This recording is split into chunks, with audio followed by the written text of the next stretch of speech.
So in this example, being that it is an absolute value equation, we have the absolute value of c plus 4 equals 6.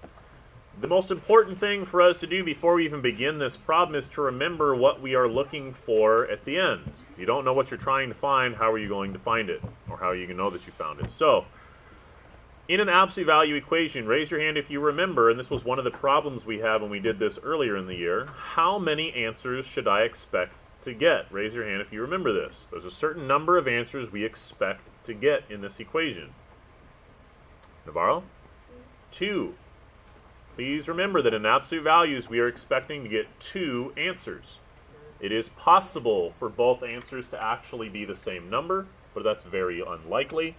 It is possible that the answers are positive and negative of the same number, but please remember absolute values have 2 answers.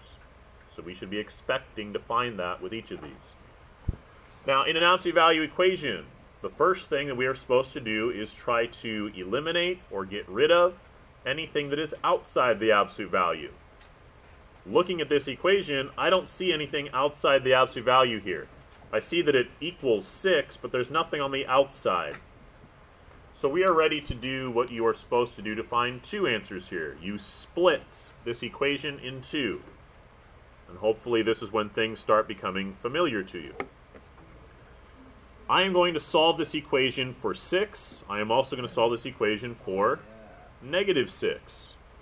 The reason we do this is because an absolute value, looking at this equation, absolute value of something is supposed to equal 6. Well, 6 has an absolute value of 6, and negative 6 has an absolute value of 6. So we are solving both. All you do on the left for each equation is write what was inside the absolute values. So c plus 4 for each of these. So I'm going to solve c plus 4 equals positive 6. I'm going to solve c plus 4 equals negative 6.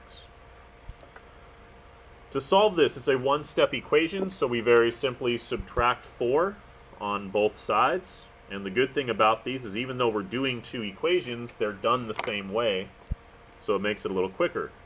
So this becomes c equals 2. This one becomes c equals negative 10.